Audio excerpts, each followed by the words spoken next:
پہلے کووڈ کے چیلنجز رہے، اس سے خاص طبقہ اور خاص گروپ کے لوگ اور خاص پروفیشنز کے لوگ زیادہ متاثر ہوئے.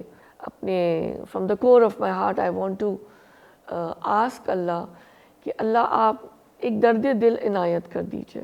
شاید جو ہے وہ یہ سوچنے پر مجبور ہو جائیں کہ کوئی طاقت اوپر بھی ہے.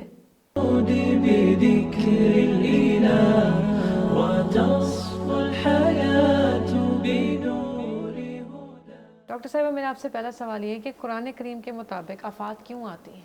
اعوذ باللہ من الشیطان الرجیم، بسم اللہ الرحمن الرحیم. رب اشرح لی صدری ویسر لی امری واحلل عقدۃ من لسانی یفقہوا قولی.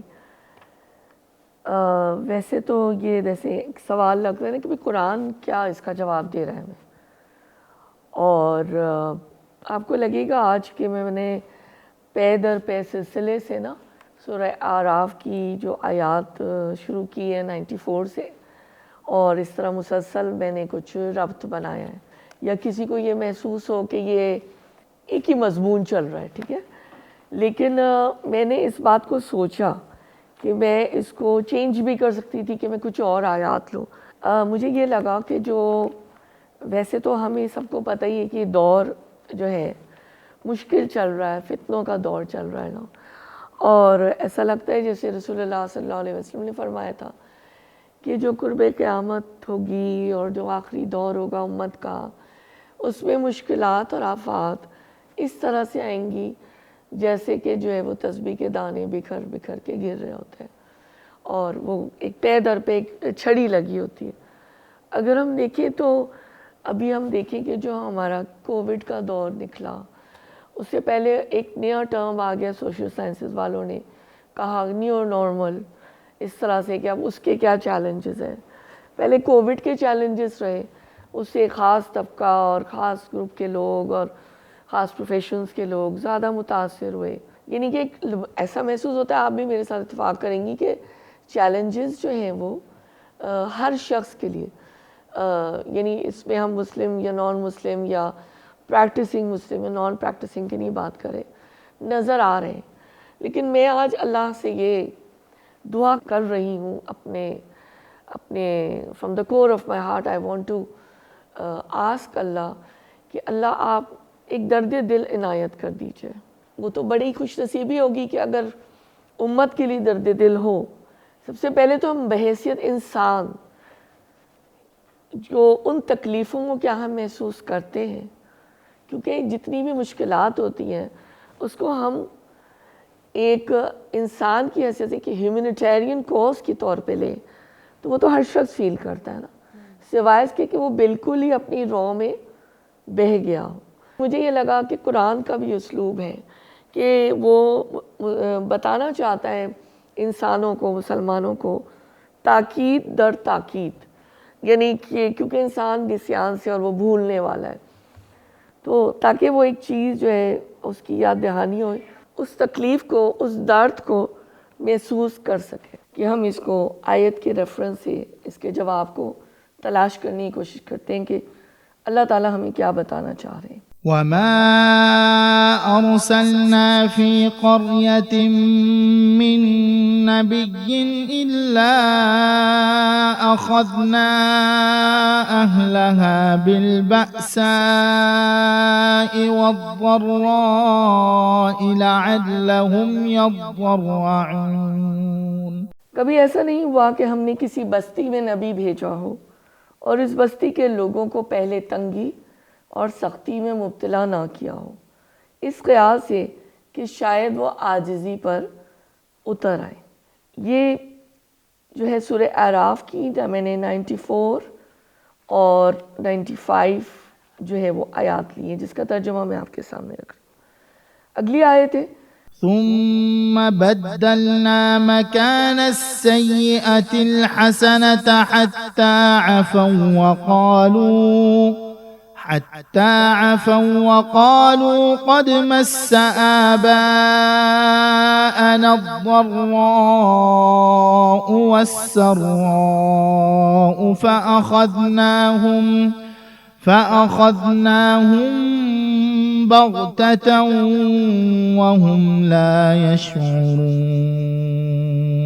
پھر ہم نے ان کی بدحالی کو خوشحالی سے بدل دیا، یہاں تک کہ وہ خوب پھلے پھولے اور کہنے لگے کہ ہمارے اسلاف پر بھی اچھے اور برے دن آتے ہی رہے ہیں، آخر کار ہم نے انہیں اچانک پکڑ لیا اور انہیں خبر تک نہ ہوئی. یہ جو آیت ہے اس میں ایک جامع ضابطہ بیان کیا گیا ہے کہ ہر زمانے میں اللہ تعالیٰ نے انبیاء علیہ السلام کو جب بھیجا تو اس موقع پر یہ اختیار فرمایا گیا. اور جب ہم قرآنی قصے دیکھتے ہیں انبیاء کے، قرآن جب ہم پڑھتے ہیں تو ہمیں یہ اسلوب نظر بھی آتا ہے. وہ یہ کہ جیسے کوئی نبی بھیجا گیا تو پہلے اس قوم کا جو خارجی ماحول ہوتا ہے، جو دعوت دین ہے، اس کو قبول کرنے کے لیے اس کو نہایت سازگار بنایا جاتا ہے. کیسے سازگار بنایا گیا؟ جیسے آیت کا ہم نے ابھی ترجمہ دیکھا کہ اس امت کو مبتلا کیا گیا مصائب میں، تکلیفوں میں، آفات میں، قحط کے ذریعے، کسی وبا کے ذریعے، اور کاروبار میں نقصانات کے ذریعے، جنگی شکست کے ذریعے، اور اسی طرح کی ملتی جلتی جو ہے وہ تکلیفیں طرح طرح کی، تاکہ شاید اس سے مقصود یہ ہے کہ لوگوں کا دل جو ہے وہ نرم پڑے. اور جو بڑی بڑی قومیں بھی گزری ہیں، قرآن میں ہم ان کے تذکرے دیکھتے ہیں نا، قوم سمود، قوم عاد، اتنے وہ لوگ بڑے مطلب ان کی جسامت بھی بہت ہی گرینڈ تھی، تو ان کی ہر چیز ہی، ان کے پاس دنیا کی تمام نعمتیں تھیں اور وہ غرور میں تھے. اور ان کا جو طاقت کا نشہ ہے، دولت کا نشہ ہے، غرور ہے، تو اور اپنے جو ان کے ذرائع وسائل ہیں، ان کے ریسورسز ہیں، ان کی قابلیتیں ہیں، شاید جو ہے وہ یہ سوچنے پر مجبور ہو جائیں کہ کوئی طاقت اوپر بھی ہے جس کے ہاتھ میں ہماری قسمت کی باغیں ہیں، اور اسی طرح ان کے جو ہے نا وہ نصیحت کے لیے کان کھل جائیں اور وہ یعنی کہ اللہ کے سامنے عاجزی اختیار کریں. اللہ تعالیٰ نے خوشحالی کے فتنے سے بھی آزمایا ہے اور جو ہے تنگی سے بھی آزمایا ہے. تو ہم کہتے بھی ہیں نا، یہ بہت عام سا عمومی سا جملہ ہے کہ لے کے بھی اللہ آزماتے ہیں اور دے کے بھی اللہ آزماتے ہیں. تو یہ ساری جو ہے نا یہ بات ہوتی ہے کہ اگر تو وہ قوم جو ہے اس معاملے کو سمجھ سکتی ہو اور اس کا ایمان بیدار ہو جائے، پھر تو وہ ان چیزوں سے نصیحت بھی حاصل کر سکتی ہے. یہ جو مشکلات ہیں اس کو کوئی ایمان والا یہ سوچنے پر مجبور ہو جائے کہ کیا کوئی ایسا ہے جو یہ سارے پاورز کو کنٹرول کر رہا ہے. حدیث کے ذریعے سے بھی سمجھ لیتے ہیں. حضرت عبداللہ بن مسعود رضی اللہ تعالیٰ عنہ اور حضرت عبداللہ بن عباس رضی اللہ تعالیٰ عنہ دونوں کی متفقہ روایات ہیں کہ نبی صلی اللہ علیہ وآلہ وسلم کے مبعوث ہونے کے بعد قریش کے لوگوں نے آپ کی دعوت کے خلاف سخت رویہ اختیار کیا. ہمیں سب کو معلوم ہے مکی دور میں جو رسول اللہ صلی اللہ علیہ وسلم اور جو ابتدائی ایمان والے تھے انہوں نے کتنی تکلیفیں برداشت کی. حضور صلی اللہ علیہ وسلم بہت نرم خو، رحمت للعالمین، انہوں نے شاید اپنی پوری سیرت میں شاید ہی کبھی بدعا دی، گنتی پہ شاید چند بار، لیکن اس موقع پر حضور صلی اللہ علیہ وسلم نے دعا کی کہ خدایا یوسف کے زمانے میں جیسا 7 سالہ قحط پڑا تھا ویسا ہی قحط بھیج دیجئے اور ان لوگوں کے مقابلے میں میری مدد کیجئے. یعنی یہ رسول اللہ صلی اللہ علیہ وسلم کے الفاظ تھے. انہوں نے بددعا دی. اللہ تعالیٰ بددعا تو نہیں یا دعا تو نہیں رد کرتے نا نبی کی. اللہ تعالیٰ نے انہیں سخت قحط میں مبتلا کر دیا، یہاں تک کہ وہ اون، مردار، چمڑے، ہڈیاں، یہ تک چیزیں کھا گئے. کہ بھوک ہم تو جانتے ہی نہیں یہ بھوک کیا چیز ہوتی ہے. اگر ذرا سی بھی ہمیں بھوک لگے ہم اپنے کچن میں جاتے ہیں، کسی سے کہہ دیتے ہیں اور ہم کچھ کھا لیتے ہیں. آپ یہ دیکھیے کہ بھوک کتنی تکلیف دہ چیز ہوتی ہے. آخرکار مکے کے لوگوں نے، جن میں ابو سفیان پیش تھا، وہ اس نے نا رسول اللہ صلی اللہ علیہ وسلم سے درخواست کی کہ خدا را آپ اللہ سے ہمارے حق میں دعا کیجئے کہ یہ جو قحط ہے نا یہ ختم ہو جائے اور ہمارے بھلے دن آ جائے، یہ برا وقت ٹل جائے۔ پھر دعا کی اور پھر وہ قحط وغیرہ ختم ہو گیا۔ لیکن جن لوگوں کے دل تھوڑے سے نرم پڑے تھے، پسیج گئے تھے، انہوں نے یہ کہا کہ دیکھیے یہ تو زمانے کا اتار چڑھاؤ ہوتا ہے، یہ تو زندگی کا ایک طریقہ کار ہے، یہ تو ہوتا رہتا ہے، تو اب پہلے بھی قحط آتے رہتے تو آپ اتنا اثر کیوں لے رہے ہیں، کوئی نئی بات نہیں ہے۔ لہٰذا کیا ہوا کہ ان لوگوں نے ان کو پھر بھڑکا دیا اور کہا کہ آپ جو ہیں دھوکہ کھا کر حضرت محمد صلی اللہ علیہ وسلم کے پھندے میں نہیں پھنس جائیے گا۔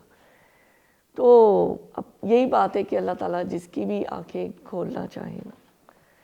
اس میں سے ہم عملی نکتہ دیکھ لیتے ہیں کہ ہمیں کیا سمجھ آئی ہے۔ میرے خیال ہے بہت واضح ہے جو ہم نے بات شروع میں رکھی کہ نمبر 1 یہ تنگی، مشکلات، آفات انسان کو جوڑنے کے لیے آتی ہیں۔ نمبر 2 آسانیاں اور خوشحالی بھی دراصل اللہ تعالیٰ کی طرف سے آزمائش ہوتی ہے۔ اور نمبر 3 یہ سب کیوں ہوتا ہے؟